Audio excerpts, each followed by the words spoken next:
अजीज़ बच्चों, अस्सलाम वालेकुम।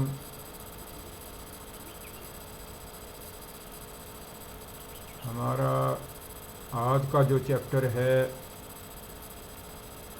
वो है अफसाने की तारीफ़,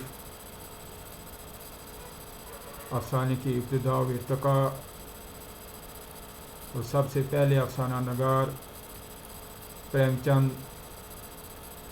उनकी हालात ज़िंदगी और उनकी अदबी खिदमत।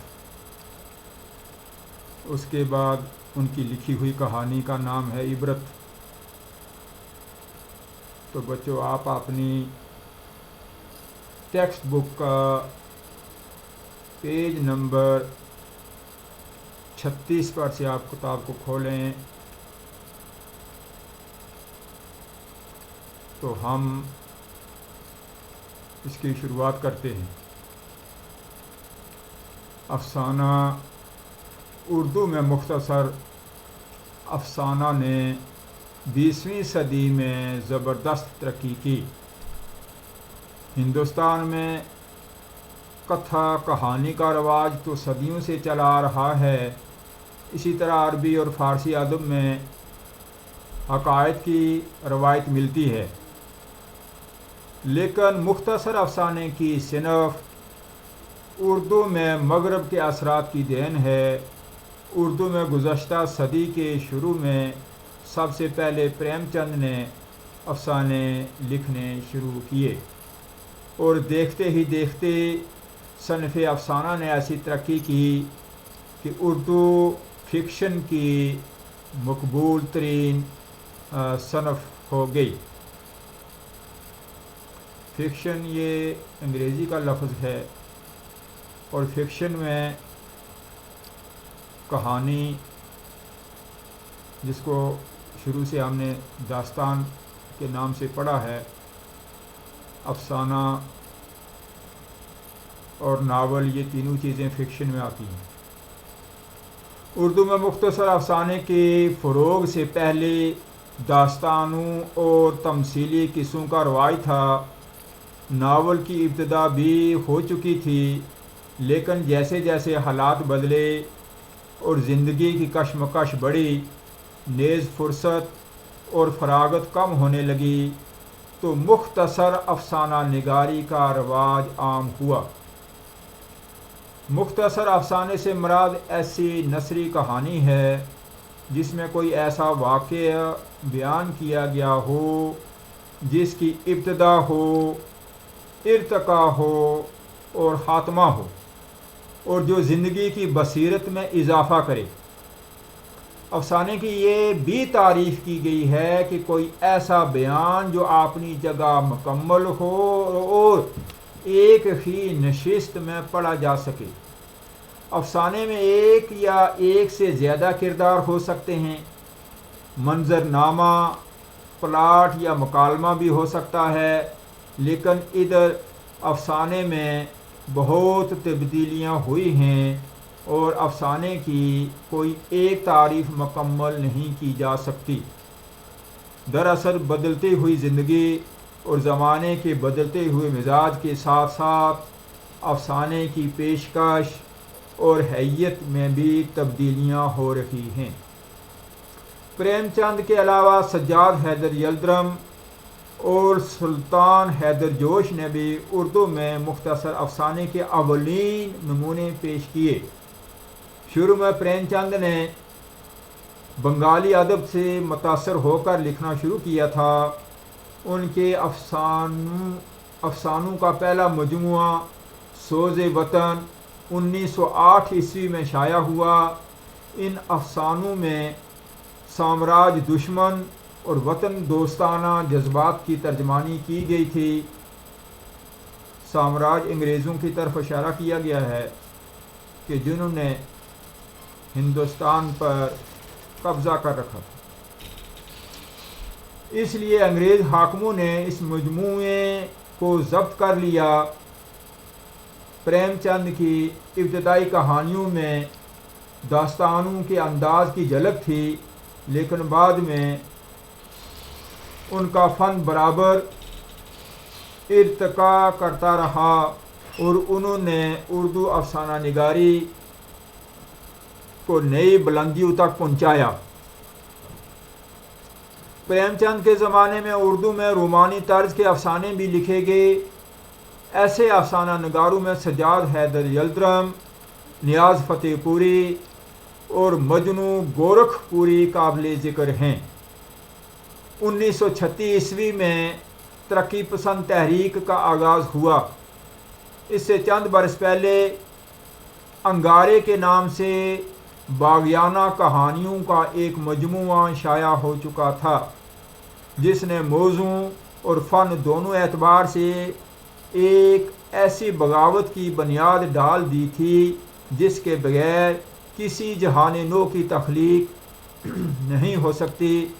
चुनाचे देखते ही देखते चंद बरसों में सादत हसन मंटू, कृष्ण चंद्र, राजेंद्र सिंह बेदी और इस्मत चगताई के हाथों उर्दू अफसाने ने बेहद तरक्की की और ज़िंदगी के गूनागूं मसाइल पर भरपूर अंदाज से लिखा जाने लगा।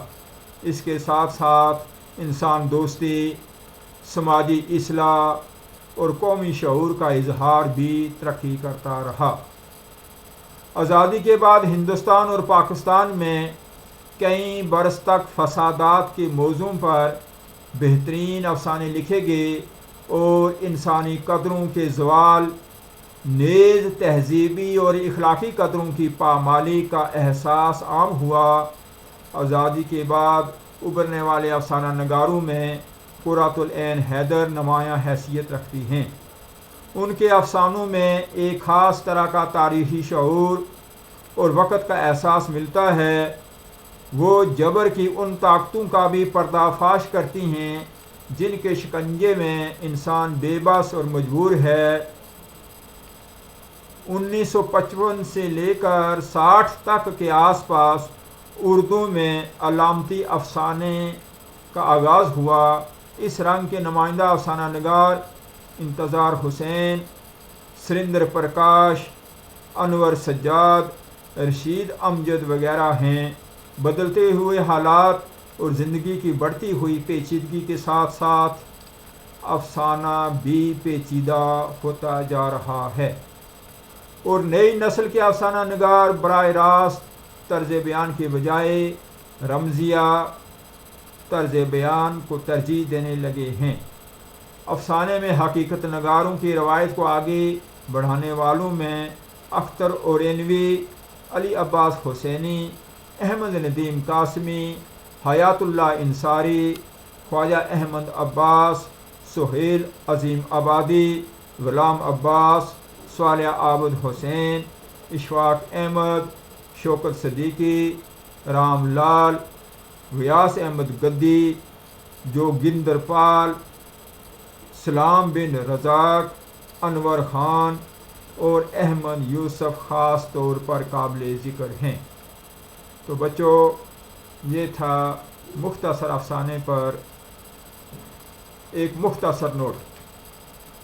तो अब हम अफसाना नगारी में सबसे पहले जो अफसाना नगार हुए हैं वो हैं प्रेमचंद। उनकी हालात ज़िंदगी और उनकी अदबी खिदमात पर एक मुख्तसर नोट जो है वो पेश करने जा रहे हैं।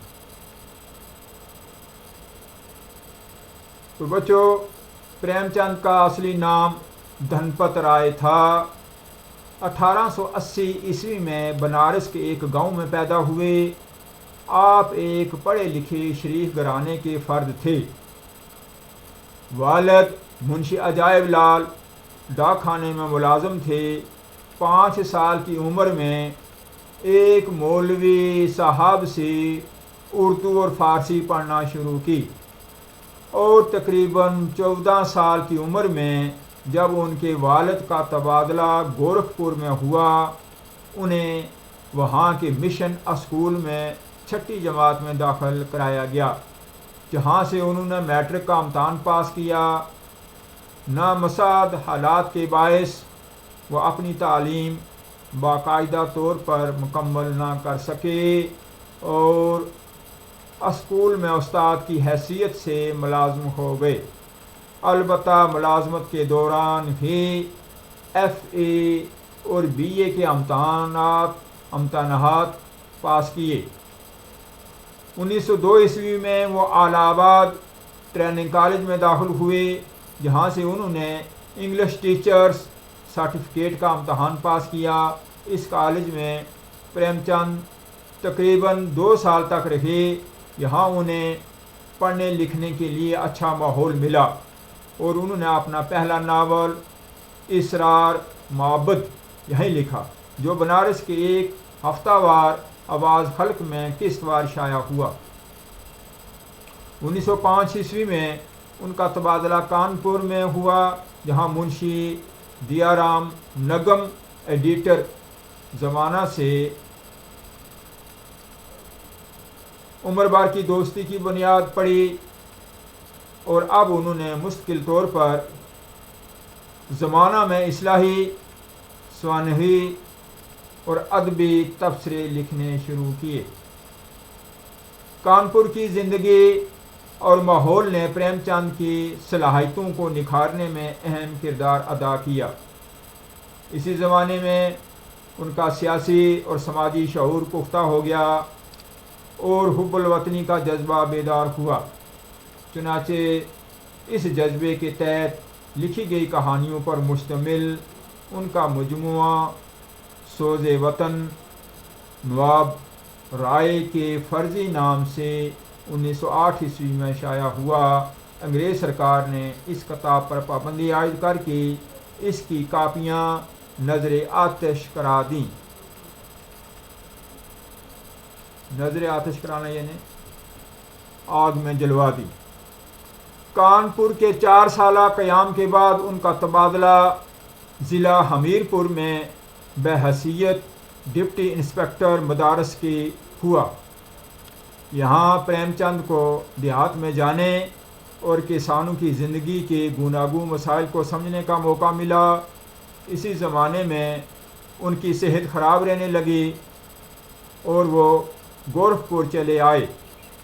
गोरखपुर का क़याम उनकी अदबी ज़िंदगी के लिए बहुत ही साजगार साबित हुआ। इसी ज़माने में उनकी कहानियों का मजमुआ प्रेम पचीसी शाया हुआ और एक और नावल गोशाए आफ़ियत मुकम्मल हुआ। 1921 ईस्वी में उन्होंने सरकारी मुलाजमत से इस्तीफ़ा दिया और फिर मुख्तलिफ प्राइवेट अदारों में काम करते रहे। एक हिंदी माहनामा मर्यादा की अदालत के फ़राइज़ भी कुछ देर के लिए अंजाम दिए। इसके बाद उन्होंने अपना प्रेस ख़रीदा और बाकायदा पब्लिशिंग का काम शुरू किया। इस प्रेस से उन्होंने अपने चंद मशहूर नावल पर्दा मजाज, गबन, मैदान अमल और गोईदान की हिंदी एडिशन शाया किए। प्रेस की आमदनी बहुत ही कम थी, लिहाजा 1925 ईस्वी में लखनऊ आकर मुख्तलिफ जगहों पर काम करने लगे। इसी दौरान फिल्मों के लिए कहानियाँ लिखने की गरज से मुंबई भी गए, लेकिन वहाँ ज़्यादा देर टिक न सके और वापस चले आए। अपना एक पर्चा हंस निकाला जो बहुत ही मकबूल हुआ, लेकिन सेहत मुस्तकिल तौर पर ख़राब रहने लगी। बीमारी बढ़ती गई। 1936 ईस्वी में इंतकाल किया। उर्दू में अफसाना नगारी की इब्तिदा प्रेमचंद के हाथों हुई। इनके कई अफसानवी मजमुए शाया हुए, जिनमें सोज़े वतन, प्रेम पचीसी, प्रेम चालीसी और फानूस ख्याल काबिल ज़िक्र हैं। नावलों में बाज़ार हुसन, मैदान अमल और गोईदान बहुत ही मशहूर हैं। उनकी कहानियों में अक्सर हिंदुस्तान की देहाती ज़िंदगी के मरके और किसानों और मज़दूरों की हकीकी तस्वीरें मिलती हैं। आपकी तर्ज़ तहरीर सादा मगर पुरअसर है।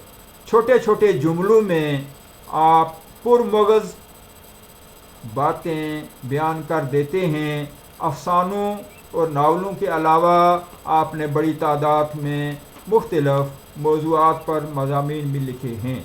उनके वो मज़ामीन जो अदबी और लिसानी मसाइल और मबाहस से मुतल्लक़ हैं, आज भी बड़ी मानवियत के हामिल हैं।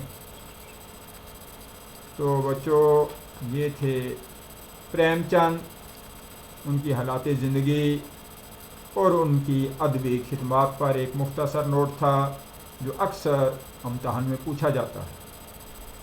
अब हम उनकी कहानी इबरत के नाम से, यानी उनका अफसाना इबरत,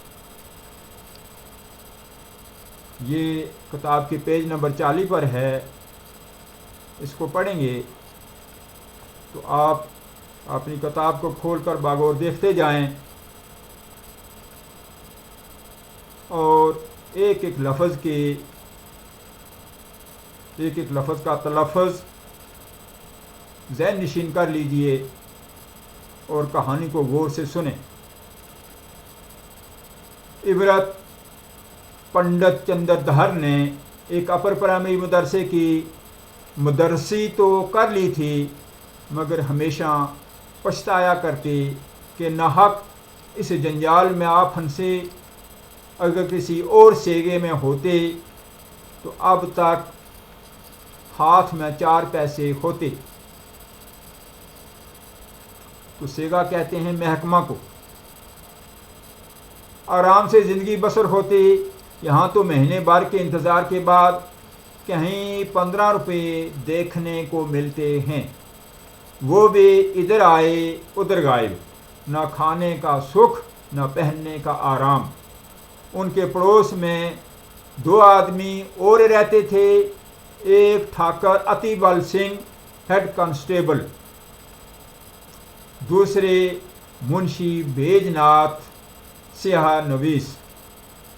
इन दोनों आदमियों की तनख्वाह मुंशी जी से ज़्यादा ना थी, यानी पंडित चंद्रधर से ज़्यादा नहीं थी। तब भी उनकी ज़िंदगी आराम से कटती थी।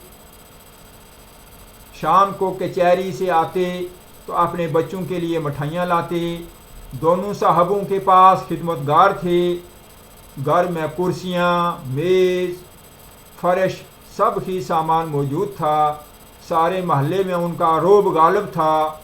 उन्हें आते जाते देखकर बनिए उठकर सलाम करते। बनिए होते हैं सौदा सल्फ बेचने वाले दुकानदार। उनके लिए बाज़ार में ख़ास निर्ख था, निर्ख भाव को कहते हैं। आने शेर की चीज़ टके शेर पर लेते। तो उस वक्त आने में 6 पैसे होते थे और पैसा को टिका कहते हैं। लकड़ी ईंधन मुफ्त। शाम सवेरे उनके यहाँ आदमी का मजमा रहता। पंडित जी उनकी ये ठाठ देखकर कुड़ते और अपनी तकदीर को कोसते। कोसना होता है इन्हें बुरा भला कहना। इल्म और लियाकत में वो लोग उनके पासंग भी नहीं थे। तो तराजू को बैलेंस करने में कभी कभार उसके साथ कोई मामूली सा वज़न का छोटा सा टुकड़ा उसको बैलेंस की मदद करता है। किसी एक तरफ लगा देते हैं तराजू में, तो उसको पासंग कहा गया है। संग पत्थर को कहते हैं, यानी उस किसी एक तरफ पलड़े के मामूली सा कोई टुकड़ा रख देते हैं, जिससे तराजू जो है वो पूरे का पूरा तवाज़ुन में आ जाए। उन्हें इतना इल्म भी ना था कि ज़मीन सूरज के गिर्द घूमती है या आफताब ज़मीन के गिर्द, ताहम वो चैन करते थे। वो लोग कभी कभी अज़राए तुरहम पंडित जी के साथ हमसायगी के हक अदा किया करते। अज़राए तुरहम होता है तरस खाकर। कभी सेर आध सेर दूध भिजवा देते, कभी तरकारियाँ, मगर उसके इवज़ पंडित जी को ठाकर साहब के 2 और मुंशी जी के 3 लड़कों की निगरानी करना पड़ती। ये 2 किरदार जो हमने ऊपर पढ़े हैं, एक हैं ठाकर अतिबाल सिंह जो हेड कांस्टेबल महकमा पुलिस के, इनको दारोगा भी कहते हैं, और दूसरे वही मुंशी बैजनाथ जी जो सियार नवीस हैं, जिनको आज की मौजूदा ज़बान में अकाउंट क्लर्क कहा जाता है। ठाकर साहब फरमाते, पंडित जी ये लड़के हर दम खेला करते हैं, ज़रा इनकी तंबीह करते रहिए। तंबीह होता है यानी इनको नसीहत करना, इनको खबरदार करना। मुंशी जी कहते ये लौंडे आवारा हो जाते हैं, तो लौंडे भी लड़कों को कहते हैं, ज़रा इनकी निगरानी किया कीजिए। ये फरमाइशें ऐसे मुरब्बियाना लहजे में की जाती थी।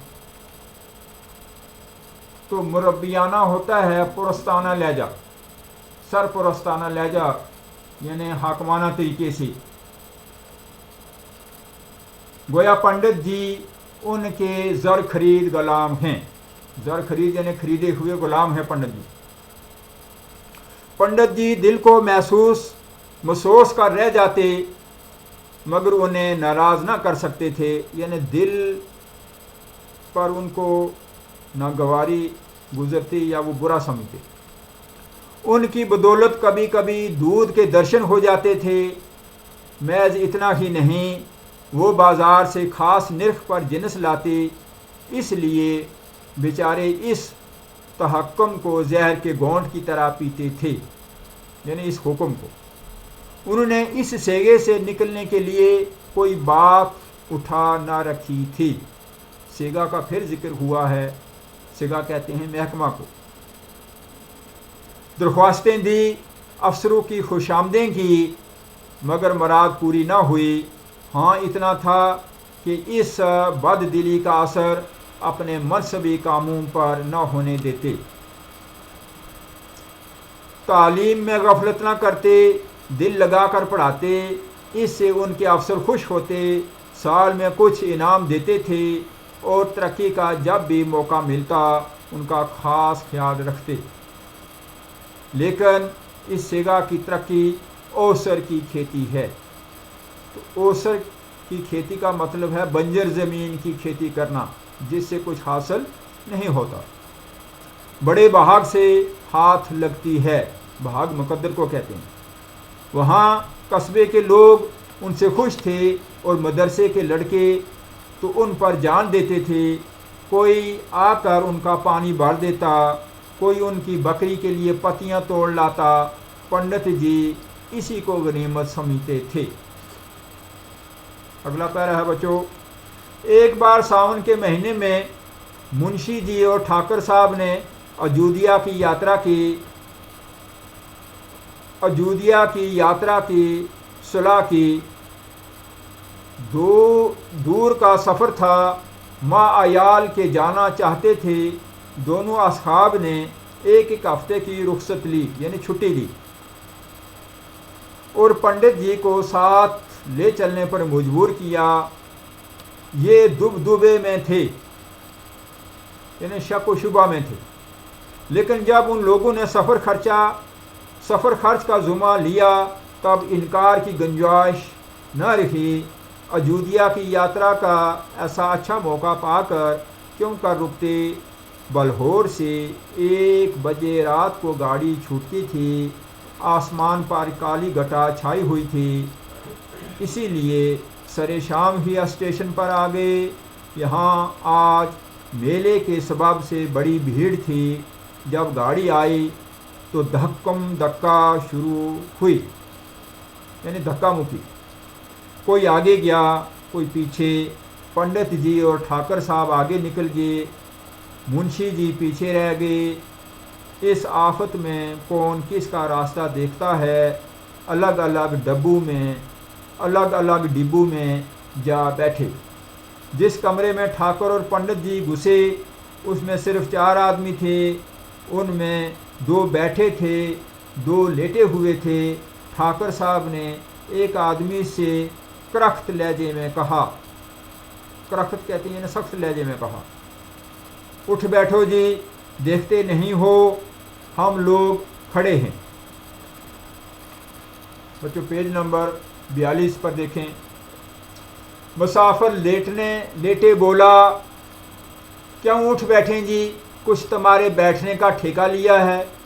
ठाकुर साहब, क्या हमने किराया नहीं दिया है? मुसाफिर, जिसे किराया दिया हो उससे जाकर जगह मांगो। ठाकुर, ज़रा होश से बातें करो, इस डिब्बे में 10 आदमियों के बैठने का हुक्म है। मुसाफिर, ये थाना नहीं है, ज़रा ज़बान संभाल कर बात कीजिए। ठाकुर ने गौर से देखकर पूछा, तुम कौन हो? मुसाफिर, हम वही हैं जिस पर आपने खुफिया फरोशी का इल्ज़ाम लगाया था और जिसके दरवाजे से आप 25 रुपये लेकर टले थे। खुफिया फरोशी होती है यानी चीज़ों को छुपाकर बेचना। तो इस इल्ज़ाम पर ठाकुर साहब ने यानी दारोगा जी ने 25 रुपये रिश्वत इनसे खाई थी। ठाकुर, आहा, अब पहचाना, मगर मैंने तो रियायत की थी, अगर चालान कर देता तुम तो सज़ा याब हो जाते। मुसाफिर, मैंने भी तुम्हारे साथ रियायत की है, अगर धकेल देता तो तुम गाड़ी से नीचे चले जाते। दूसरा लेटा हुआ मुसाफिर ज़ोर से कहका मारकर हंसा और बोला, क्यों जनाब दारोगा जी, मुझे क्यों नहीं उठाते? ठाकुर साहब गुस्से से लाल हो रहे थे, मगर इस वक्त बुरे फंसे थे, हालांकि वो मजबूत आदमी थे। लेकिन वो दोनों भी कवि हैकल थे, यानी वो दोनों भी कवि हैकल यानी वो दोनों भी मजबूत थे। सख्ती से काम न निकलते देखकर मुलायमत से बोले, मुलायमत यानी नरमी से बोले, तुम ही उठ जाओ, संदूक बेंच पर रखा है, उसे नीचे रख दो, बस जगह हो जाएगी। मुसाफिर, और आप ही क्यों न नीचे बैठ जाएं, इसमें कौन सी मशीहत मारी जा रही है? मशीहत, कौन सी मशखियत मारी जा रही है? मशखियत कहते हैं बुजुर्गी को। ये थाना थोड़ा ही है कि रोब में फ़र्क आ जाएगा। ठाकुर, क्या तुम्हें भी मुझसे कोई अदावत है? अदावत कहते हैं दुश्मनी को। मैंने तुम्हारी सूरत भी नहीं देखी। मुसाफिर, आपने मेरी सूरत न देखी होगी, लेकिन आपके डंडे ने देखी है। इसी मेले में आपने मुझे कई डंडे रसीद किए थे यानी मारे थे। उस वक्त आपके साथ कांस्टेबलों की एक फ़ौज थी, यानी सिपाहियों की एक फ़ौज थी। मैं मार खाकर ज़ब्त कर गया, यानी मैंने अपने आप को रोक लिया, यानी अपने आप पर कंट्रोल कर लिया। लेकिन ज़ख्म अभी दिल पर ताज़ा है, उसकी दवा की तलाश उसी दिन से कर रहा हूँ। बारे आज मौका मिला है, मैं भी ठाकुर हूँ, आपसे इज़्ज़त में, हैसियत में, ख़ानदान में खेटा नहीं, यानी कम नहीं हूँ। खामोश बैठ जाइए, वरना शायद मेरे सर पर शैतान सवार हो जाए। उसने धमकी दी। पंडित जी अब तक खामोश थे, दिल में कांप रहे थे कि कहीं मारपीट न हो जाए तो गेहूँ के साथ गुन भी पिस जाए। उनको अपनी फ़िक्र लगी थी, ऐसा ना हो कि इनके आपस में लड़ाई झगड़ा हो जाए तो बीच में मुझे भी मार खानी पड़े। मौका पाकर ठाकुर साहब को समझाया। ठाकुर ने तारा देने में हैरियत समझी, यानी खबरदार करने में या समझाने में। तारा मिश्रा को भी कहते हैं। जो ही तीसरा स्टेशन आया, उन्होंने इस कमरे से बीवी बच्चों को निकाला।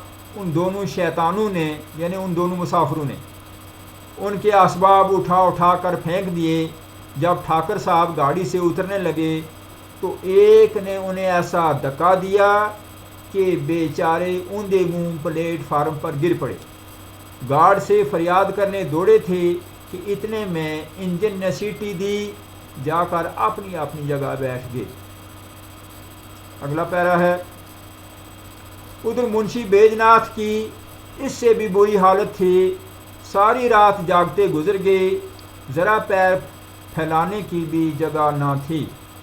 जेब में शराब की बोतल रख ली थी। हर स्टेशन पर स्टीम तेज कर लेते थे। स्टीम भाप को कहते हैं, यानी अपने नशा को वो और तेज कर लेते, थोड़ी बहुत लगा लेते। मामूल से ज़्यादा पी गए। एक तो शराब का नशा, उस पर जगह की तंगी, हाजमे में फतूर पड़ गया, यानी हाजमा ख़राब हो गया। पेट में दर्द होने लगा। बेचारे बड़ी मुश्किल में फंसे, कहीं हिलने की जगह ना थी। असहाल के आसार नज़र आने लगे। असहाल कहते हैं यानी दस्त, जिसको पेचिश भी कहते हैं, पेचिश। लखनऊ तक उन्होंने किसी तरह जब्त किया, मगर और आगे चलकर याराए जब्त ना रहा। याराए जब्त यानी वो और आगे बर्दाश्त की कुव्वत ना थी। एक स्टेशन पर उतर पड़े, खड़े ना हो सकते थे, प्लेटफार्म पर लेट गए। बीवी भी घबरा कर उतर पड़ी। खींच खांच कर असबाब उतारा। जल्दी में ट्रंक उतारना भी भूल गई। दारोगा जी ने ज़मीन पर लेटे देखा तो समझ गए हजरत ज़्यादती कर गए। मुरव्वत ने उतरने पर मजबूर किया। मुरव्वत यानी हमदर्दी ने। सब ने यहीं पड़ाव डाल दिया। देखा तो मुंशी जी की हालत अबतर थी। अबतर कहते हैं यानी ख़राब थी। बुखार, तशंज होता है पट्ठों का दर्द, यानी पेट में मरोड़, कै और दस्त। क्या होती है यानी उल्टी लगना। बड़ी तशवीश हुई। तशवीश कहते हैं यानी परेशानी हुई। स्टेशन मास्टर ने समझा हैजा हो गया है, हुक्म दिया मरीज को अभी बाहर ले जाओ। दारोगा जी ने हर चंद मिन्नत समाजत की, मगर उन्होंने एक न सुनी। मजबूरन लोग मुंशी जी को स्टेशन के हाथे से बाहर एक दरख्त के नीचे लाए। मनशाइन रोने लगी। मनशाइन मुंशी बैजनाथ की बीवी का नाम है। अब हकीम साहब और डॉक्टर साहब की तलाश हुई। वहाँ डिस्ट्रिक्ट बोर्ड का एक शफाखाना था। शफाखाना यानी अस्पताल था, मगर डॉक्टर का काम कंपाउंडर से लिया जाता। स्टेशन के मुलाजमों से मालूम हुआ कि डॉक्टर साहब भी बलहोर ही के रहने वाले हैं। लोगों को तस्कीन हुई। दारोगा जी शफाखाने की तरफ दौड़े। कंपाउंडर से सारी कैफियत बयान की और कहा कि आप ज़रा चल कर उन्हें देख लीजिए। उनका नाम था चोखे लाल, यानी कंपाउंडर का नाम था चोखे लाल। रुखाई से बोले, यानी बेमरवती से, सुबह के वक़्त बाहर जाने का हुक्म नहीं है। दारोगा जी, तो क्या मुंशी जी को यहाँ ही लाएं? चोखे लाल, आपका जी चाहे लाइए। ठाकुर साहब ने दौड़ धूप करके एक डोली का बंदोबस्त किया। मुंशी जी को लाद कर शफाखाने लाए। यूं ही बरामदे में कदम रखा, चोखे लाल ने डांट कर कहा, डोली नीचे रखो, हैजे के मरीज को ऊपर लाने का हुक्म नहीं है। बैजनाथ बेहोश तो थे नहीं। आवाज़ सुनी, पहचाना, अरे ये तो चोखे लाल हैं। क्यों भाई, मुझे पहचानते हो? चोखे लाल, जी हाँ, खूब पहचानता हूँ। बैजनाथ पहचान कर भी इतनी बेमरवती मेरी जान निकल रही है, देखिए तो मुझे क्या हो गया है। चोखेलाल, देख लूँगा, मेरा काम ही क्या, फीस निकालिए। दरोगा जी ने गुस्से से बोले, शफाखाने में कैसी फीस जनाब मन? चोखेलाल, वैसी ही जैसी इन मुंशी जी ने मुझसे वसूल की थी। जनाब मन, दरोगा जी आप क्या फरमाते, ये गरीब यहाँ क्या करने आए? चोखेलाल जी आप नहीं समझे, मेरा वतन बलहोर है, वहाँ मेरी थोड़ी सी ज़मीन है, उसका लगान दाखिल करने जब तहसील में जाता हूँ तो मुंशी जी डांट कर अपना हक वसूल कर लेते हैं, इन्हें रिश्वत ले लेते हैं। तो जनाब कभी नाव गाड़ी पर, कभी गाड़ी नाव पर, नाव कहते हैं किश्ती को। इस वक्त मेरी बारी है, मेरी फ़ीस के 10 रुपये निकालिए वरना अपनी राह लीजिए। दरोगा जी ने मनशाइन से रुपए मांगे, तब उसे अपने बख्श की याद आई, छाती पीट ली, रुपए उसी में रखे थे।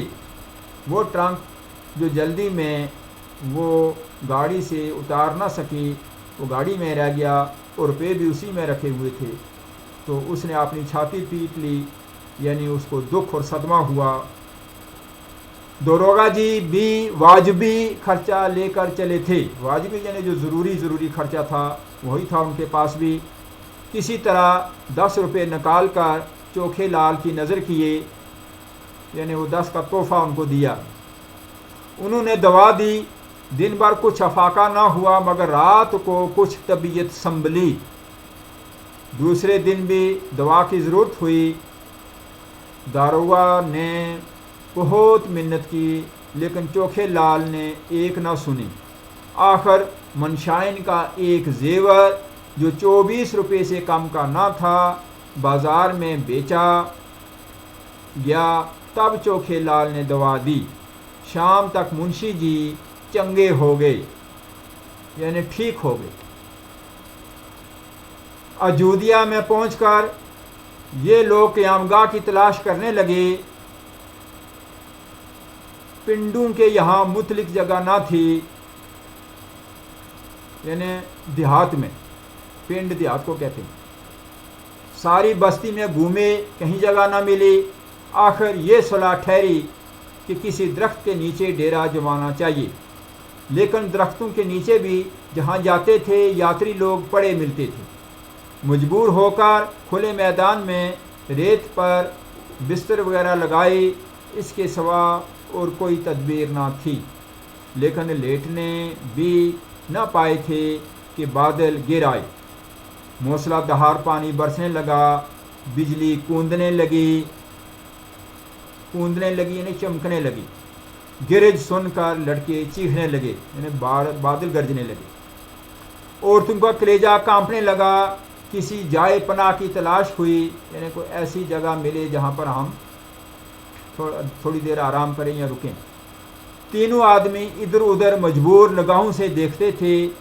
तारीकी में कुछ ना सूझता था, यानी अंधेरे में। पछता रहे थे कि नाहक आए, न जाने क्या होने वाला है। दफ्तन एक आदमी लालटेन लिए नदी की तरफ आता नजर आया। वो करीब पहुंचा। पंडित जी उसके पास जाकर बोले, क्यों भाई साहब, यहाँ कहीं मुसाफिरों के ठहरने की जगह न मिलेगी? वो आदमी रुक गया, गौर से पंडित जी की तरफ देखकर बोला, आप पंडित चंद्रदार तो नहीं? पंडित जी खुश होकर बोले, जी हाँ, मगर आप मुझे क्यों कर जानते हैं? उस आदमी ने अदब से मुंशी जी के पैरों पर सर झुकाया और बोला, मैं आपका पुराना शागिर्द हूँ, मेरा नाम कृपा शंकर है। मेरे वालिद कुछ दिनों बलहोर में डाक मुंशी रखे थे, उन्हीं दिनों मैं आपकी खिदमत में था। पंडित जी को भी फौरन याद आ गई। बोले, ओहो, तुम कृपा शंकर हो। उस वक़्त तो तुम दुबले पतले लड़के थे, कोई 8-9 साल के होंगे।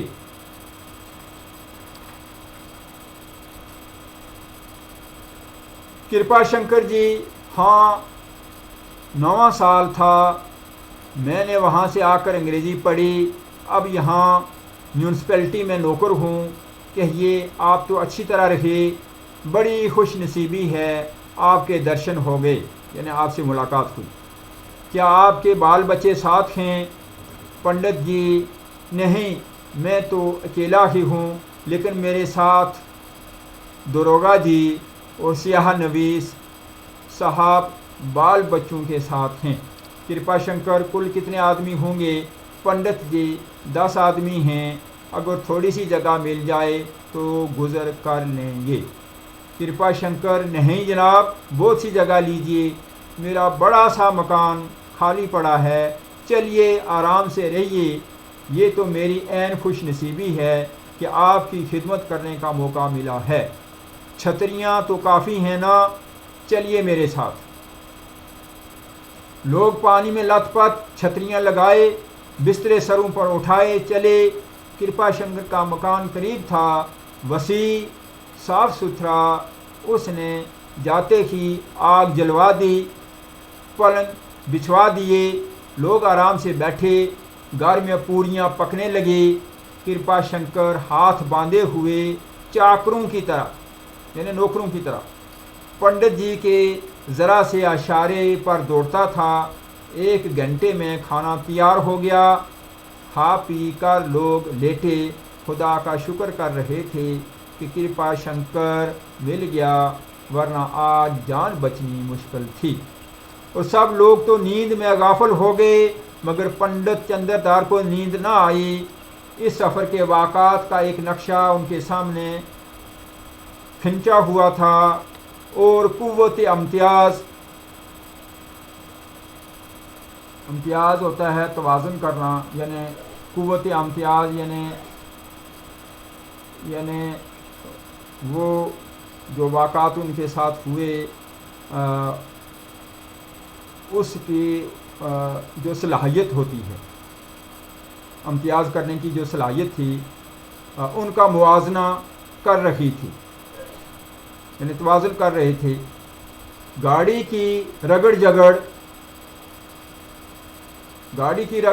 जगड़ का मायने यानी गाड़ी के अंदर जो मुसाफिरों के साथ बोल चाल और झगड़ा वगैरह हुआ, और शफा खाने की नोच खसूट।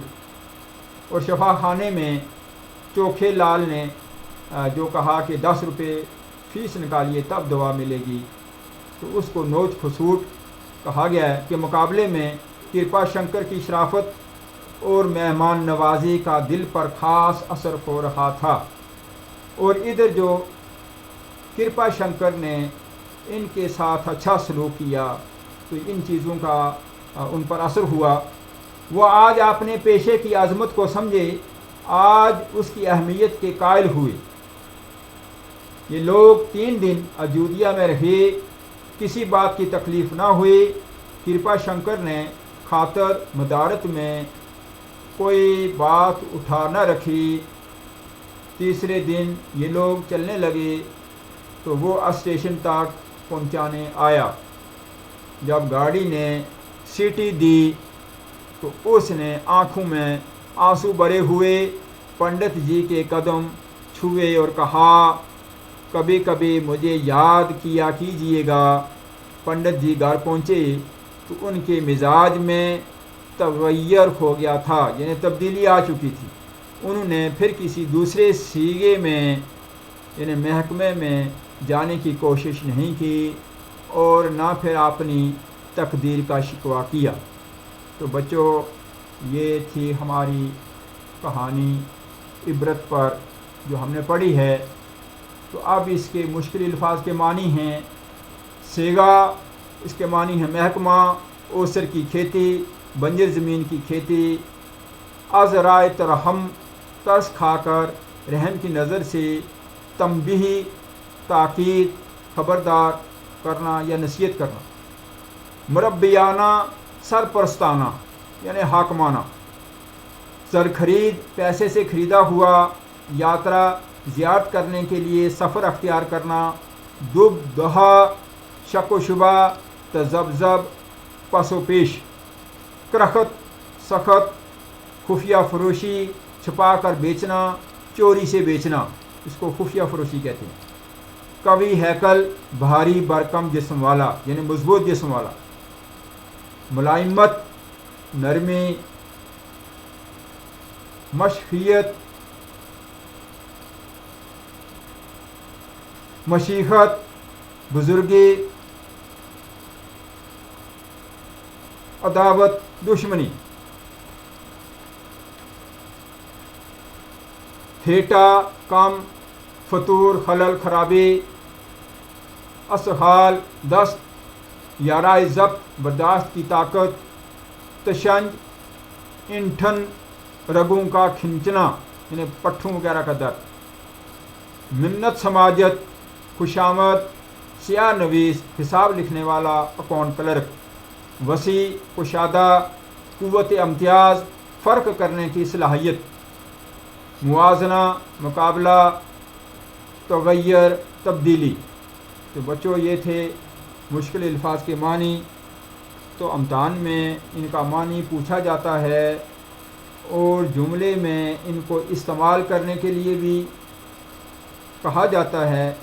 तो मैंने जो पहले 5 मुश्किल अल्फाज हैं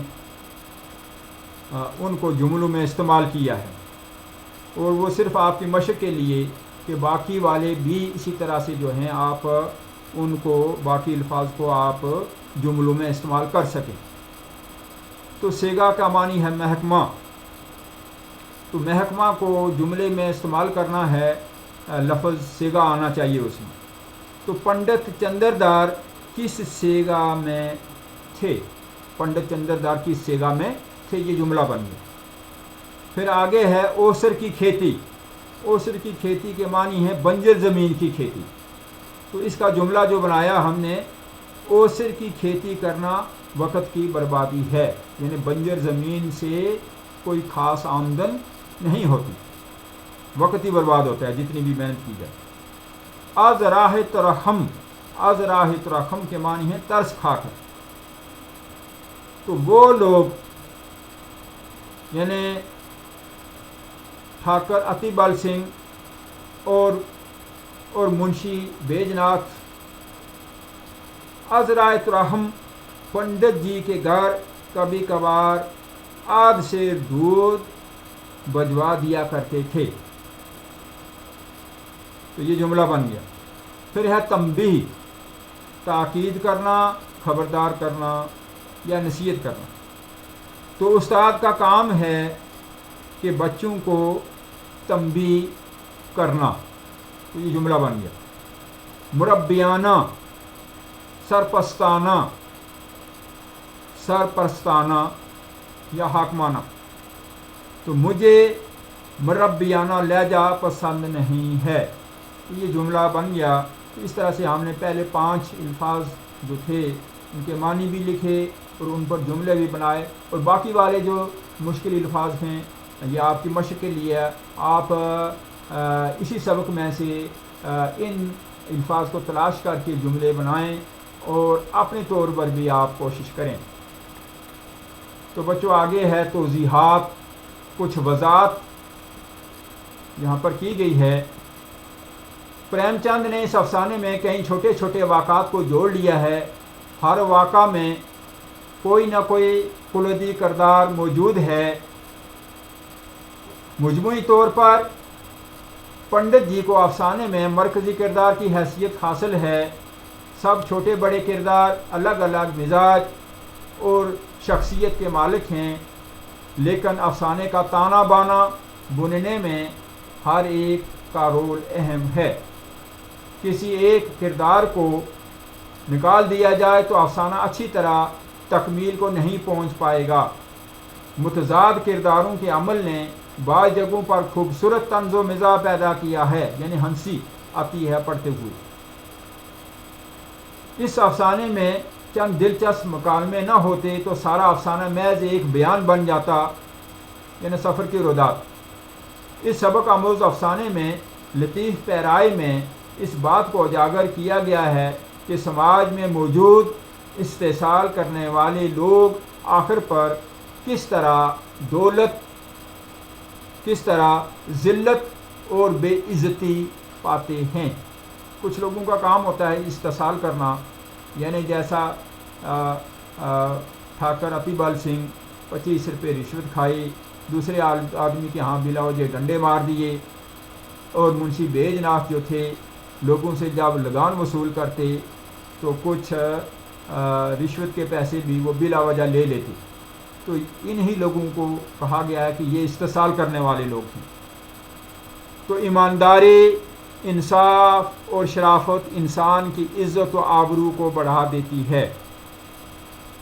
तो ईमानदारी, इंसाफ और शराफत पंडित चंद्रदार में थी, जो अपने काम को ईमानदारी से करते थे, बच्चों को पढ़ाते थे, और इसी को शराफत कहा गया है।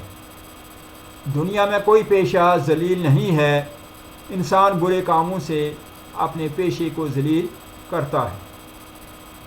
आगे है आमदनी और खर्चे का रोज़ाना हिसाब स्याह कहलाता है। स्याह में सब कुछ मिला जुला मसवदे की शक्ल में होता है। स्याह लिखने वाले को स्याह नवीस कहते हैं, यानी स्याह रजिस्टर हो गया। स्याह को रोज़ नामचा या कच्चा खाता भी कहते हैं। सीगा से मुराद महकमा है। ये लफ्ज़ अब इस मानी में नहीं बोला जाता है, यानी अब सीगा जो लफ्ज़ है इसका इस्तेमाल हमारी आज की बोलचाल की ज़बान में नहीं होता। इस सेगे की तरक्की ओसर की खेती है, एक खूबसूरत तशबीह है। यानी उस वक़्त महकमा तालीम में प्रमोशन या तरक्की बहुत कम हुआ करती थी, उसको ओसर की खेती से तशबीह दी गई है। इसका मतलब यह है कि ओसर यानी बंजर ज़मीन में अगर खेती की जाए तो कुछ हासिल नहीं होता। अफसाना नगार के मुताबिक इसी तरह मुदरसी के पेशे में तरक्की बहुत मुश्किल से होती है। मुदरस यानी टीचर। मगर मौजूदा ज़माने में अब ये सूरत हाल नहीं रही है, लेकिन आज के इस दौर में ये सूरत नहीं है। आगे ये सवालात हैं बच्चों। तो सवाल नंबर 1 है, पंडित चंद्रदार अपने पेशे से क्यों बेजार थे। तो पंडित चंद्रदार को शिकायत थी कि आमदनी कम है, 15 रुपये महीने के मिलते हैं, तो इस आमदनी के आने और जाने का कुछ पता ही नहीं चलता, ना ही आराम से कुछ खाने पीने की चीज़ें मिल पाती हैं और ना ही पहनने के लिए कोई अच्छा लिबास मिल पाता है। तो फिर बड़ी बात ये कि इस महकमा तालीम में कहते हैं कि तरक्की भी नहीं होती है, प्रमोशन भी नहीं होती है, तो इसलिए उनको इसके साथ शिकायत रखी।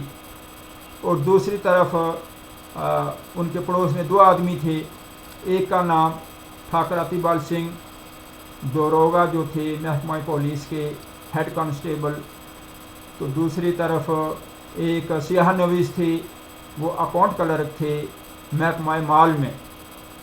तो वो उनको कुछ जो है रिश्वत खाने की आदत थी, तो इसलिए उनके घरों में साजो सामान की कमी ना थी, फर्नीचर भी था, नौकर चाकर भी थे, बच्चों के लिए खाने पीने की चीज़ें भी बाज़ार से ले आते, और बाज़ार से आते जाते उनको जो सौदा सल्फ मिलता वो भी सस्ते दामों मिलता था। जबकि पंडित जी ये चीज़ें देखते तो कुड़ते थे कि इन लोगों की ज़िंदगी आराम से कट रही है और मैं किस मुश्किल से अपनी ज़िंदगी गुजार रहा हूँ। तो इसीलिए वो इस अपने पेशे से उनको शिकायत थी, बेजार थी। तो अगला सवाल है बच्चों, दरोगा जी का पंडित चंद्रदार के साथ कैसा बर्ताव था। तो दरोगा जी जो थे ये उनके पंडित जी के पड़ोस में रहते थे, और ये कभी कभार पड़ोसी का हक अदा करने के लिए अपने घर से सब्ज़ियाँ यानी तरकारियाँ और कभी कभार आध से दूध उनके घर भिजवा दिया करते थे। लेकिन उसके एवज़ में पंडित जी को कहते कि मेरे बच्चों की निगरानी किया करें, ये बच्चे आवारा फिरते रहते हैं और इनको आप पढ़ाते भी रहा करें।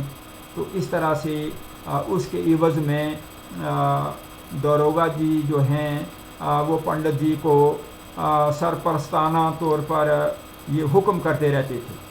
पंडित जी को ये चीज़ें बड़ी बुरी लगती थी। तो अगला सवाल है बच्चों, दौरान सफ़र दरोगा जी के साथ पेश आया वाक़ा अपने अल्फाज में लिखिए। तो दौरान सफ़र दरोगा जी जब गाड़ी के डिब्बे में दाखिल हुए, साथ पंडित जी भी थे, दरोगा जी के बच्चे और बीवी भी साथ में थे। तो जिस डब्बे में दाखिल हुए वहाँ पर 4 आदमी थे, 2 लेटे थे और 2 बैठे हुए थे। तो एक लेटे हुए मुसाफिर को ये करख्त आवाज़ में कहने लगे कि उठ बैठो, हमको भी बैठने दो, आप लेटे हुए हैं। तो मुसाफिर ने कहा हमने आपके बैठने का कोई ठेका ले रखा है। तो इन्होंने कहा कि यहाँ इस डब्बे में 10 आदमियों के बैठने का हुक्म है, हमने भी किराया दिया है।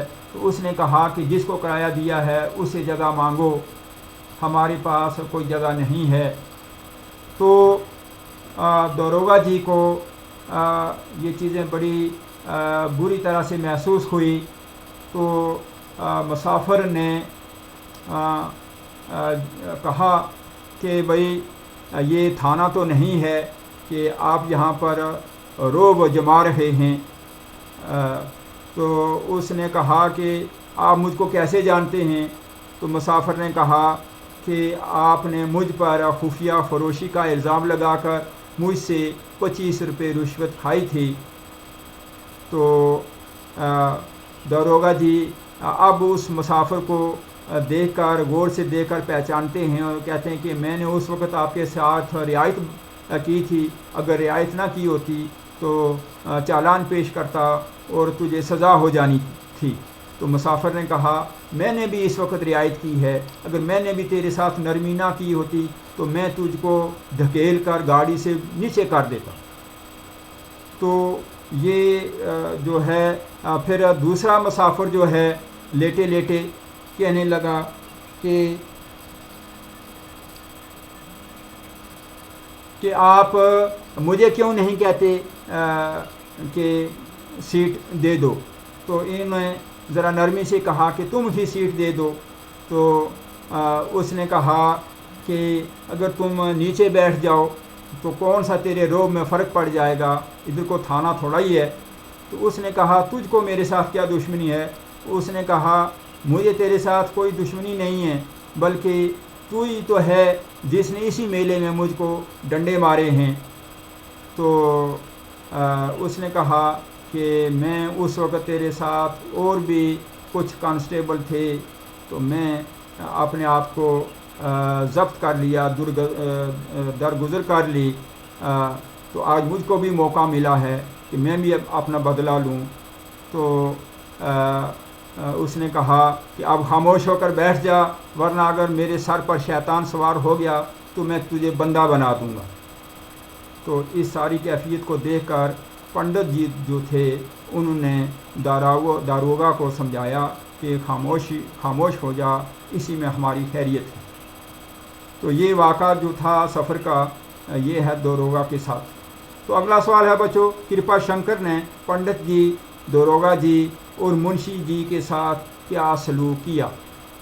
तो कृपा शंकर जो हैं जब इनको कहीं भी जगह ना मिली, रेत के मैदान में अपना डेरा डाल दिया। तो बादल बरसने लगे, ये परेशान हुए। तो इन्होंने देखा कि एक आदमी जो है वो नदी के किनारे लालटेन लिए हुए आ रहा है। पंडित जी करीब जाकर उसको कहने लगे भाई यहाँ पर कोई मुसाफिरों के रहने की जगह मिलेगी? तो वो रुक गया, उसने देखा और उसने कहा कि आप पंडित चंद्रदार तो नहीं हैं।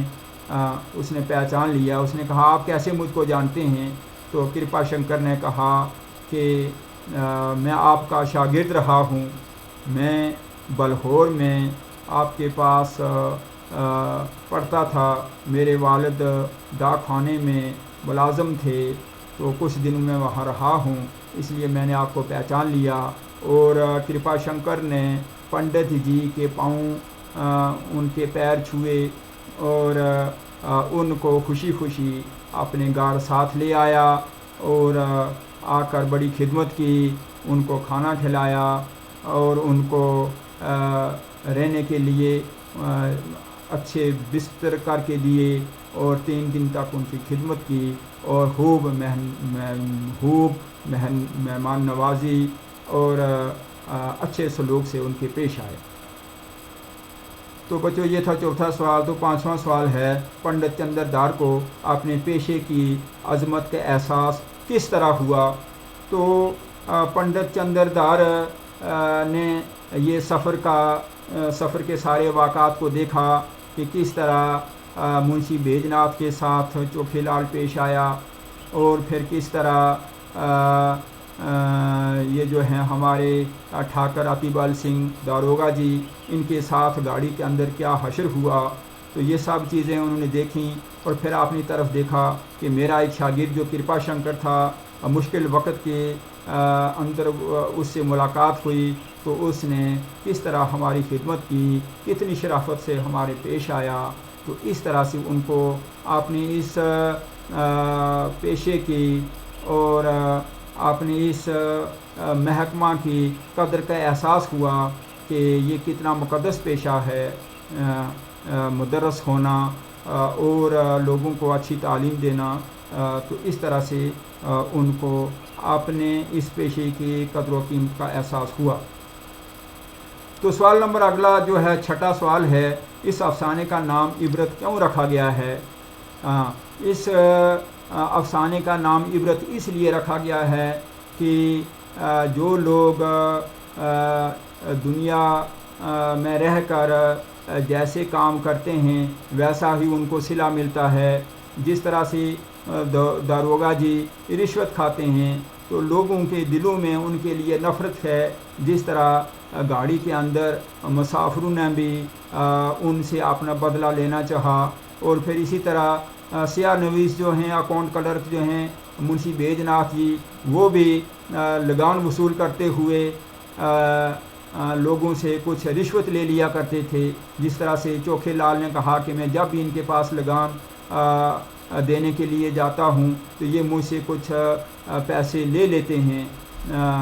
तो उसने भी कहा कि अब मैं भी इनको नहीं माफ़ करूँगा। ये आज मेरे शफा खाने में आए हैं। चोखेलाल जो कंपाउंडर था तो उसने कहा कि मेरी फ़ीस 10 रुपये है, 10 रुपये निकालो तो मैं तुम्हें दुआ दूँगा। तो इस तरह से यहाँ पे हमें एक सबक मिलता है, इससे भी हमें एक इबरत हासिल होती है। तो फिर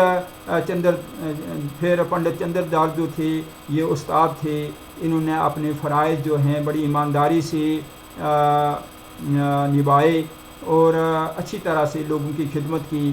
तो इनका एक शागिर्द जो है कृपा शंकर, वो जब इनसे मुलाकात करता है, इनके पाँव छूता है, उसकी आंखों में आंसू आ जाते हैं इनको देखकर और वो इनके खिदमत में खड़ा खड़ा रहता है, इनके आशारे पर नौकर चाकर बनकर रहता है।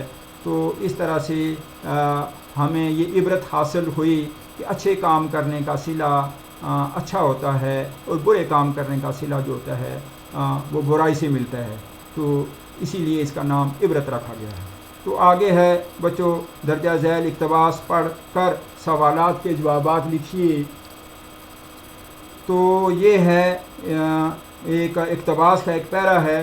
दारोगा जी ने मनशाइन से रुपए मांगे, तब उसे बख्श की याद आई, छाती पीट ली, रुपए उसी में रखे थे। दारोगा जी वाजबी खर्च लेकर चले थे, किसी तरह 10 रुपये निकाल कर चोखे लाल की नज़र किए, उन्होंने दवा दी। दिन भर कुछ अफाका ना हुआ, मगर रात को कुछ तबीयत संभली। दूसरे दिन फिर दवा की ज़रूरत हुई। दरोगा ने बहुत मिन्नत की, लेकिन चोखे लाल ने एक ना सुनी। आखिर मनशाइन का एक जेवर जो 24 रुपये से कम का ना था बाज़ार में बेचा गया। तब चोखे लाल ने दवा दी और शाम तक मुंशी जी चंगे हो गए। तो इसमें सवाल पूछा गया है, मनशाइन क्यों छाती पीटने लगी?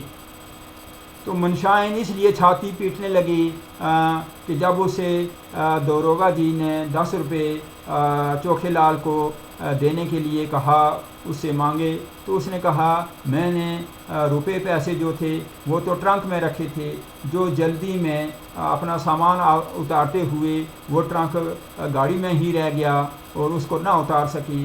तो वो छाती पीटने लगी, उसको बड़ा सदमा और दुख हुआ।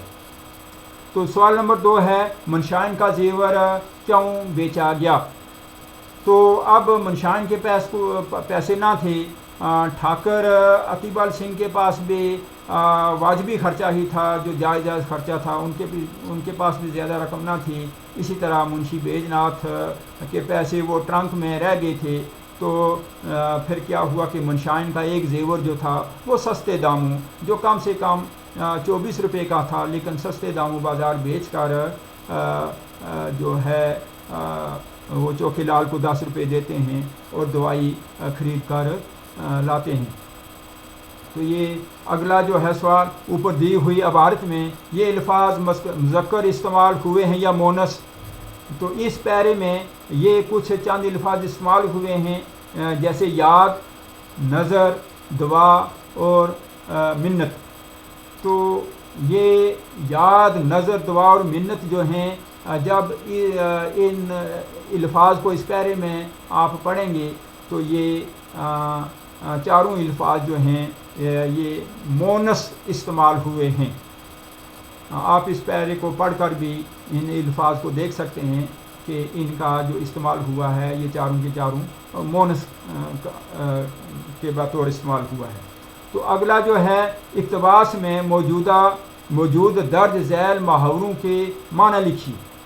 तो यहाँ पर इस पैरे में कुछ मुहावरे जो हैं वो इस्तेमाल हुए हैं, उनके मायने हमको लिखने हैं। तो ये है नज़र करना, यानी तोहफ़ा देना, जिसको हम नज़र न्याज भी कहते हैं, यानी तोहफ़ा देना।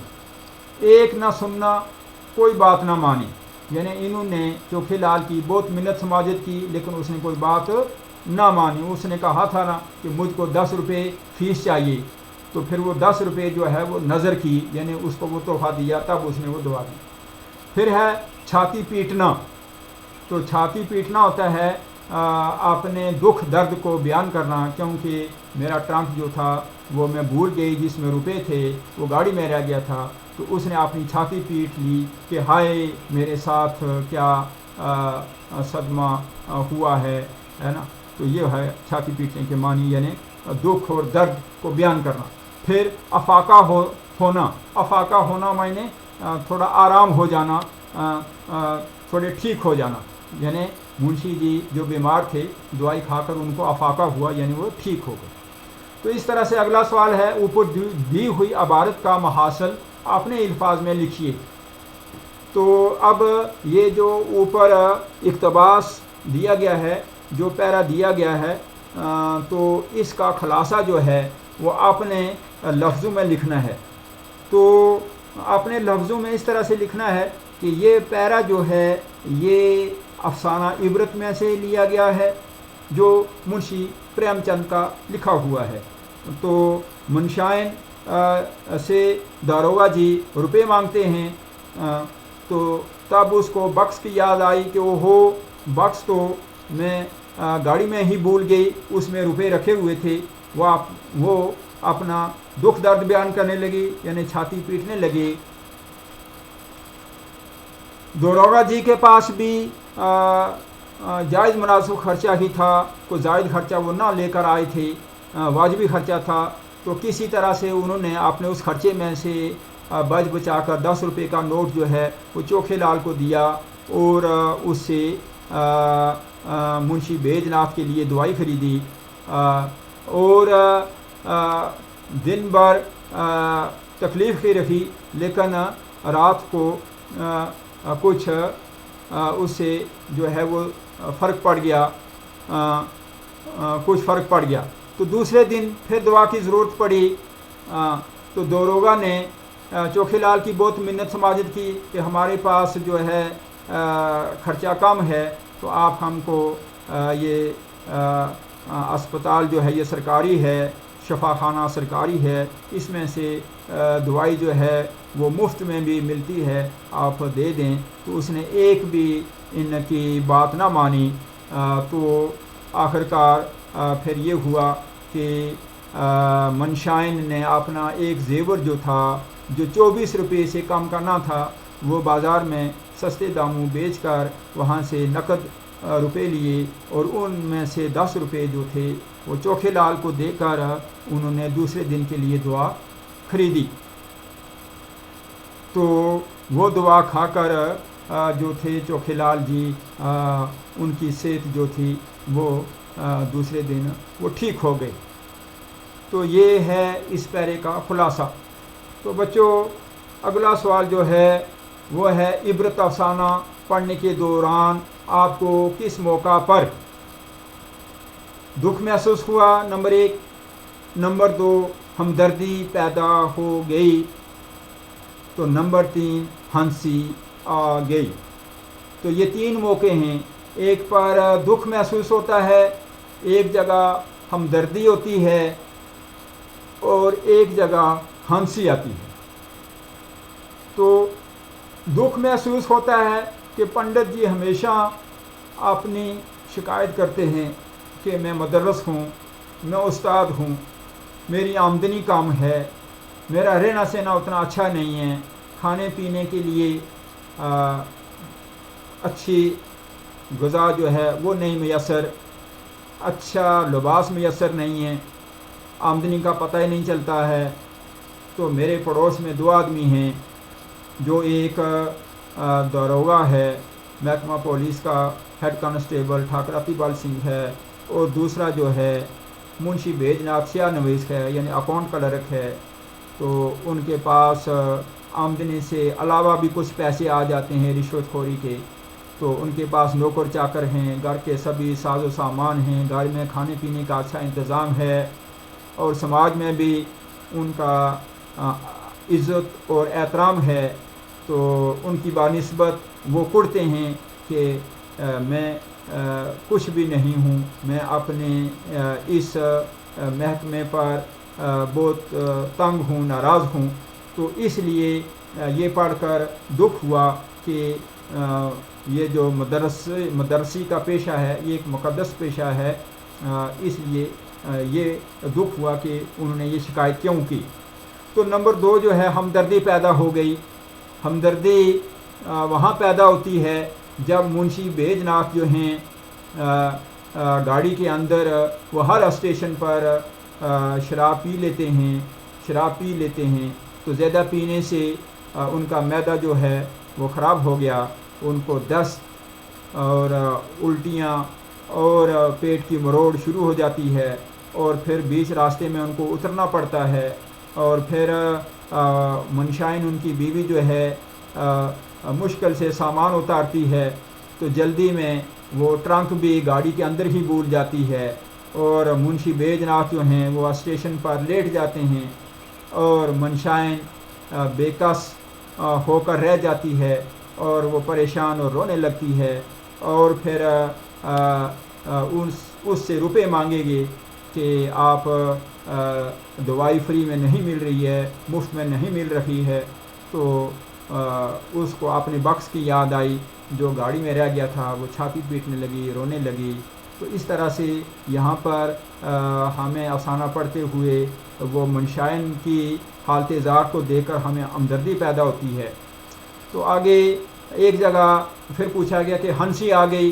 तो हंसी तब आ गई जब दारोगा जी मुसाफिरों के साथ ट्रेन में उनको कहते हैं कि मुझे भी बैठने के लिए जगह दे दो। तो उन्होंने कहा कि आज तुझसे मुलाकात हुई है, तू वही है थानेदार जो हमसे, एक ने कहा कि तूने मुझसे 25 रुपये रिश्वत खाई, और दूसरे ने कहा कि तूने बिला वजह मेरे यहाँ मेले में डंडे मारे, तो वो इसके साथ बुरी तरह से पेश आए। तो यहाँ पर हमें हंसी आती है कि इन्होंने जैसा उनके साथ सलूक किया था तो वैसा ही इनको सिला यहाँ पर मिला। तो अगला सवाल है बच्चों, आप कौन सा किरदार ज़्यादा पसंद, आपको कौन सा किरदार ज़्यादा पसंद आया और क्यों? तो यहाँ पर कौन सा किरदार, तो हमारे पास ये पंडित चंद्रदार का किरदार भी है, यहाँ पर ठाकर अतिबल सिंह का किरदार भी है, यहाँ पर हमारे पास मुंशी बैजनाथ का किरदार भी है, और फिर उसके अलावा यहाँ पर चोखेलाल का किरदार भी है, और उसके अलावा यहाँ पर कृपा शंकर का किरदार भी है। तो यहाँ पर वो पूछता है कि आपको ज़्यादा कौन सा किरदार ज़्यादा पसंद आया। तो हम यहाँ पर दरोगा जी के किरदार को मुंशी जी के बानिस्बत ज़्यादा पसंद करते हैं। वो इसलिए कि इन्होंने जिस तरह मुंशी जी ने गाड़ी के अंदर शराब पीना शुरू की, अच्छी सेहत थी, वो ठीक थे, लेकिन उन्होंने खुद अपने आप को बीमार कर दिया, और वो सारी परेशानी और मुसीबत जो थी वो उनकी बीवी मनशाइन को देखना पड़ी। और फिर सफ़र के दौरान सारे लोग परेशान हुए और उनको डोली का बंदोबस्त किया, उठाकर शफाखाने ले गए, और फिर मनशाइन ने एक जेवर भी बेचा। तो उसकी बानिस्बत ठाकर अतिबल सिंह जो हैं, इन्होंने इतना तो किया कि मुसाफिरों के साथ कोई मारपीट की नौबत गाड़ी में ना की, अगरचे वो मुसाफिरों ने इनको धक्का भी दिया, इनका सामान भी उठा कर फेंका, लेकिन इनके बीवी बच्चे तो महफूज रहे, वो इतनी परेशानी से ना गुज़रे कि जितनी मनशाइन गुज़री है। तो इस तरह इनका किरदार मुंशी बैजनाथ के मुकाबले में ज़्यादा बेहतर नज़र आता है। तो आगे है बच्चों अगला सवाल, इन किरदारों के बारे में 5-5 जुमले लिखिए। तो एक जुमला 5-5 जुमले लिखने हैं। तो ये किरदार हैं, कृपा शंकर हैं, चोखेलाल हैं और पंडित जी हैं। तो कृपा शंकर पर आप 5 जुमले लिखें कि कृपा शंकर ने पंडित जी को देखकर पहचान लिया कि ये मेरे उस्ताद थे, और कृपा शंकर ने उनके पाँव छुए, और कृपा शंकर ने कहा ये मेरी खुशनसीबी है कि आपके दर्शन हुए, और कृपा शंकर उनको अपने घर साथ ले आया। तो ये 5 जुमले हो गए। तो आगे है चोखेलाल। तो ये शफाखाने में जाकर जब डॉक्टर की तलाश की तो वहाँ इनकी मुलाकात चोखेलाल से हुई। एक जुमला हो गया। तो चोखेलाल ने बेमरवती से कहा कि मुझको बाहर जाने का हुक्म नहीं है, मरीज़ को यहाँ ही लाओ। तो 2 जुमले हो गए। तो तीसरा जुमला है कि चोखेलाल ने कहा कि मरीज़ को नीचे ही रखो, ऊपर आने का हुक्म नहीं, हैज़ा के मरीज़ को ऊपर नहीं लाना। तो फिर कहा कि आप 10 रुपये निकालें तो तब मैं मरीज़ को देखूंगा, जब तक आप मेरी फ़ीस नहीं देंगे तब तक मैं नहीं देखूंगा। तो इस तरह से ये चोखेलाल ने 10 रुपये लेकर दुआ दी। तो इसके भी 5 जुमले हो गए। आगे है पंडित जी। तो पंडित जी को हमेशा शिकायत रखी कि मैं गलत महकमे में चला आया, और यहाँ पर मुझे पहनने के लिए और खाने के लिए मेरा कोई बेहतर इंतज़ाम नहीं है, और इनको दूसरे जो थे इनके पड़ोसी उनको देखकर ये कुड़ते थे कि ये लोग आराम की ज़िंदगी गुजार रहे हैं, है ना। तो पंडित जी जो थे अगरचे शिकायत थी, लेकिन ये इन्होंने अपने मनसब के साथ इंसाफ किया और इन्होंने पढ़ाने में कोई भी कसर बाकी नहीं छोड़ी। ये ईमानदारी से पढ़ाते थे। तो उसका सिला इनको ये मिला कि मुश्किल वक़्त में इनका एक शागिर्द इनके काम आया। तो इस तरह से पंडित जी पर भी 5 जुमले हो गए। आगे है सवाल 11वां सवाल है, इबरत अफसाने का खुलासा तहरीर करें। तो बच्चों हम ये इबरत अफसाने पर खुलासा जो है वो तहरीर किया हुआ है। तो वो मैं आपके सामने पढ़ने लगा हूँ, तो खुलासा बयान करने लगा हूँ।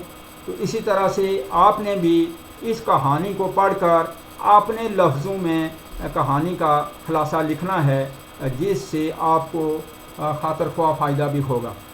तो खुलासा इस तरह से है, अफसाना इबरत मुंशी प्रेमचंद का शाहकार है, यानी उनकी तस्नीफ़ है या उनका लिखा हुआ है।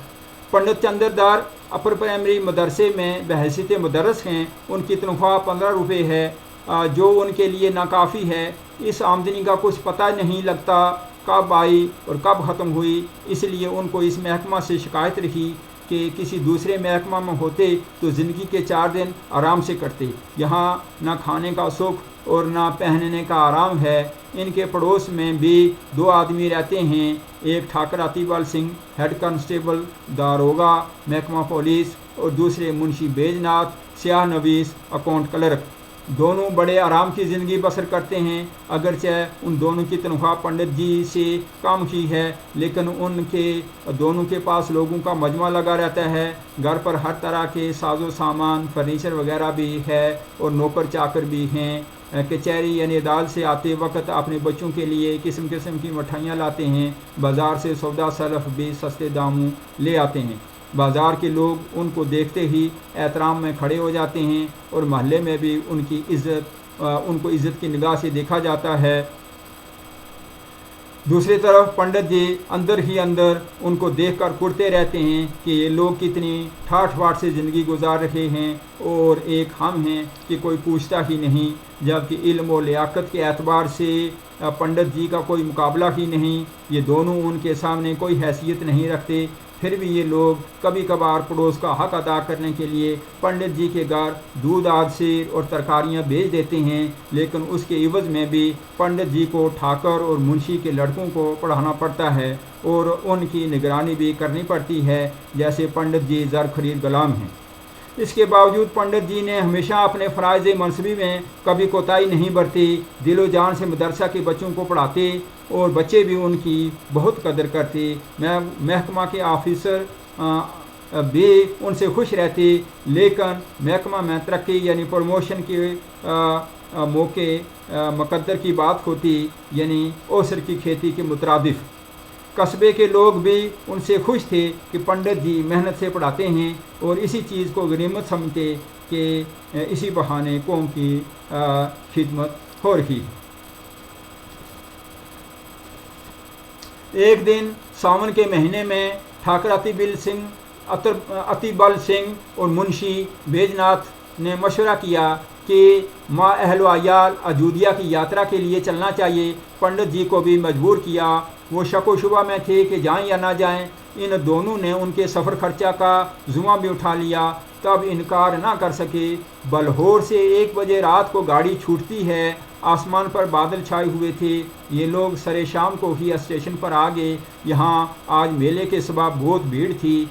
जब गाड़ी आई तो धक्का मुक्की शुरू हुई। कोई आगे गया, कोई पीछे रह गया। पंडित जी और ठाकर साहब एक डब्बे में घुसे और मुंशी बैजनाथ माँ अहल अयाल अलग कमरे में जा बैठे। जिस कमरे में पंडित जी और ठाकर साहब थे, वहाँ सिर्फ 4 मुसाफिर थे। 2 बैठे थे और 2 लेटे थे। ठाकर साहब एक को सख्त लहजे में कहा, उठ बैठो, हम लोग खड़े हैं। लेटे हुए मुसाफिर ने कहा, तुम्हारे बैठने का ठेका लिया है। ठाकर साहब ने कहा, हमने भी किराया दिया है। मुसाफिर ने कहा, जिसको दिया है उससे जगह भी मांगो। ठाकर ने कहा, ज़रा होश से बात करो, यहाँ 10 आदमी को बैठने का हुक्म है। मुसाफिर ने कहा, ये कोई थाना नहीं है, ज़रा ज़बान संभाल कर बात करो। ठाकर ने पूछा, तुम कौन हो? मुसाफिर ने कहा, हम वही हैं जिस पर आपने खुफिया फरोशी का इल्ज़ाम लगाकर 25 रुपये रिश्वत खाई थी। ठाकर ने कहा, मैंने फिर भी तुम्हारे साथ नरमी की थी, अगर चालान पेश करता तो सज़ा हो जाती। मुसाफिर ने कहा, मैंने भी तुम्हारे साथ रियायत की है, अगर धकेल देता तो गाड़ी से नीचे चला जाता। दूसरा मुसाफिर क्या का लगा कर कहता है, दरोगा जी मुझको क्यों नहीं उठाती? दरोगा जी तुम ही उठ जाओ। मुसाफिर कहता है, नीचे बैठ जाओ, यहाँ कोई थाना थोड़ा ही है कि रोब दाब में फ़र्क पड़ जाएगा। ठाकर साहब कहते हैं, क्या तुझे भी हमसे कोई शिकायत है? मैंने तो तुम्हारी शक्ल ही नहीं देखी। मुसाफिर ने कहा, इसी मेले में मुझ पर कितने डंडे बरसाए हैं, मार खाकर दरगुजर की। आज मुझे भी मालिक ने मौका दिया है, इसलिए खामोश होकर बैठ, वरना अगर मेरे सर पर शैतान सवार हो गया तो तुझे बंदा बना दूंगा। पंडित जी ने मौका पाकर ठाकर साहब को समझाया, ऐसा ना हो कि साथ में मेरी भी हड्डी पसली एक हो जाए। यूं ही तीसरा स्टेशन आया तो बीवी बच्चों को इस डिब्बा से निकाला। उन दोनों मुसाफिरों ने उनके सामान उठा कर फेंक दिए और उतरते हुए ठाकर साहब को ऐसा धक्का दिया कि ऊंधे मुंह प्लेटफार्म पर जा गिरे। उधर मुंशी बैजनाथ की भी हालत बड़ी ख़राब है, पाँव फैलाने की जगह ना थी, शराब की बोतल जेब में रखी थी, हर स्टेशन पर थोड़ी लगा लेते थे। हुआ ये कि ज़्यादा पीने की वजह से हाजमा ख़राब हो गया, दस्त की नौबत आ गई। लखनऊ से आगे जा ही न सके, उतरना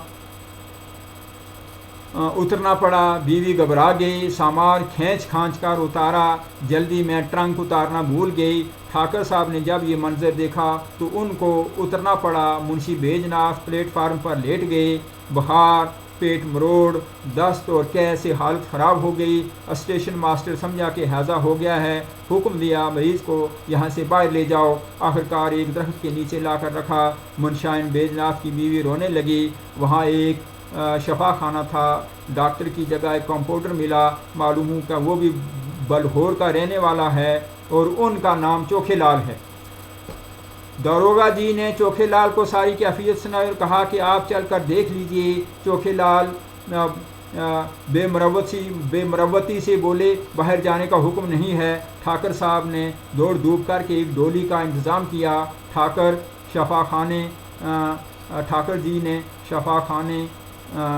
जी ने उनको शफा खाना लाए। यूं ही बरामदे में कदम रखा, चोखेलाल जी ने डांट कर कहा, हैजे के मरीज़ को ऊपर लाने का हुक्म नहीं है, डोली नीचे ही रखो।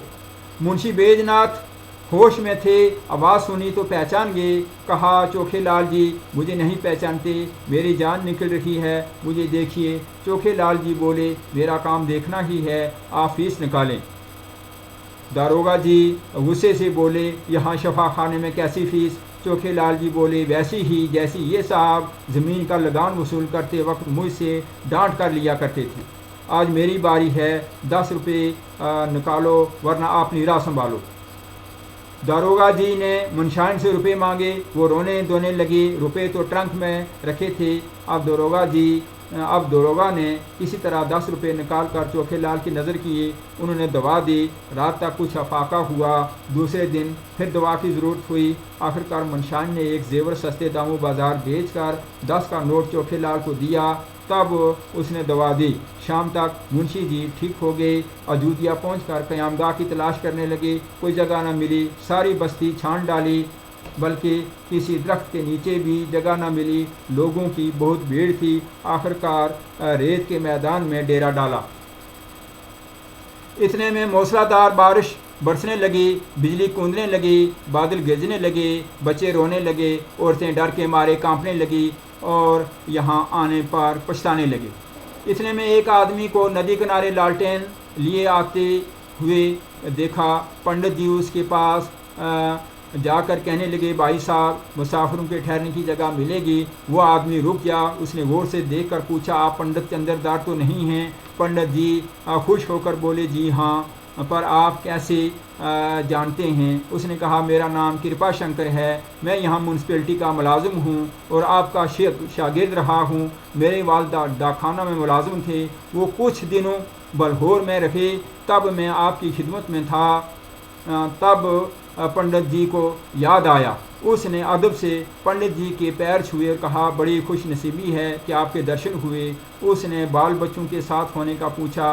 पंडित जी ने कहा, मैं अकेला ही हूँ, लेकिन मेरे साथ दरोगा जी और सिया नवीस माँ अहल आयाल हैं। हम कुल 10 नफ़र हैं। थोड़ी सी जगह मिल जाए तो गनीमत है। कृपा शंकर खुशी खुशी उन सब को अपने घर की तरफ ले चला। ये सब भी पानी में लथपथ बिस्तरे सरों पर उठाए हुए चले। घर पहुंचते ही आग जलवा दी, पलंग बिछवा दिए, पूरियां पकने लगी। 1 घंटे में खाना तैयार हो गया। कृपा शंकर खिदमत में खड़ा खड़ा रहा। सब लोग खा पी कर आराम करने लगे, लेकिन पंडित जी इस सारे सफ़र का नक्शा अपने जहन में लिए हुए तजिया कर रहे थे। गाड़ी में मुसाफिरों की रगड़ जगड़, शफाखाने में कंपाउंडर की नोच खसोट और फिर इधर कृपा शंकर की शराफत और मेहमान नवाजी ने हैरान कर दिया और अपने मुक़द्दस पेशे की अज़मत व अहमियत का एहसास हुआ। ये सबक सफ़र करने की बदौलत हासिल हुआ जो किताबों में नायाब है। ये लोग 3 दिन तक अयोध्या में रहे। तीसरे दिन जब वापस चलने लगे तो कृपा शंकर स्टेशन तक साथ आया। उसकी आंखों में आंसू भरे हुए थे। पंडित जी के पैर छुए और कहा, मुझे कभी कभार याद रखना। पंडित जी घर पहुँचे। वहाँ उनको अपनी मदरसी और महकमा तालीम की कदर व कीमत का एहसास हुआ और ऐसी इबरत हुई कि इसके बाद कभी भी अपनी तकदीर का गिला शिकवा ना किया। तो बच्चों, ये है इसका जो है कहानी का खुलासा है। इबरत जो हमने अफसाना पढ़ा इसका खुलासा है। तो आगे कुछ थोड़ी सी ग्रामर है। वो लफ्ज़ जिससे किसी इसम की बुराई, भलाई, खासियत या कैफियत ज़ाहिर हो जाए सिफ़त कहलाता है, और जिस इसम की बुराई, भलाई वगैरह बयान की जाए मौसूफ़ कहलाता है। मसलन खूबसूरत फूल, अच्छा आदमी, मेहनती लड़का, इन तीनों में खूबसूरत, अच्छा और मेहनती सिफत हैं, जबकि फूल, आदमी और लड़का मौसूफ़ हैं। वो मरकब जो सिफत और मौसूफ़ से मिलकर बने मरकब तौसीफ़ी कहलाता है। फ़ारसी और अरबी में मौसूफ़ पहले और सिफत बाद में आती है, जबकि उर्दू में सिफत पहले और मौसूफ़ बाद में आता है। मिसाल देखकर मरकब तौसीफ़ी बनाइए। तो यहाँ पर है चालाक कौवा, तो इसमें चालाक सिफत है, कौवा मौसूफ़ है। फिर है सफ़ेद घोड़ा, इसमें सफ़ेद सिफत है और घोड़ा मौसूफ़। फिर है सुर्ख ऊँट, तो सुर्ख जो है ये सिफत है और ऊँट जो है ये मौसूफ़ है।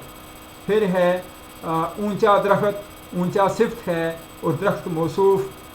ठंडा पानी, ठंडा सिफत और पानी मौसूफ़। कोरा कागज़, कोरा सिफत और कागज़ जो है ये मौसूफ़ है। इस तरह से ये हमने मरकब तौसीफ़ी जो हैं ये बना दिए। तो बच्चों, आपका ये चैप्टर जो है ये जिसमें अफसाना प्रेमचंद, उनकी ज़िंदगी और अदबी खिदमात और फिर उनकी कहानी इबरत और इसके सवालात, मुश्किल अल्फाज और फिर ये ग्रामर और खुलासा, ये सब चीज़ें आपके सामने रख दी गई हैं, आपके सामने बयान की गई हैं। आप इस लेसन को अच्छी तरह से एक बार नहीं बल्कि जितनी बार भी आपसे हो सके आप इसको बार बार पढ़ें, इसका खुलासा लिखें और इसको तैयार करें, ताकि हमारी ये जो मेहनत है ताकि ये रंग लाए। तो इसके बाद अफसाना जो है वो हम इंशाअल्लाह दूसरी जो वीडियो हम भेजेंगे तो वो भी हमारा अफसाना है, तो वो होगा नूर शाह, उनका लिखा अफसाना है आसमान, फूल और लहू। तो ये हम अगली वीडियो में हम आपके लिए इसको पेश करेंगे। तो इसी के साथ आप सबको अस्सलाम वालेकुम और अपनी तैयारी में बच्चों लगे रहो।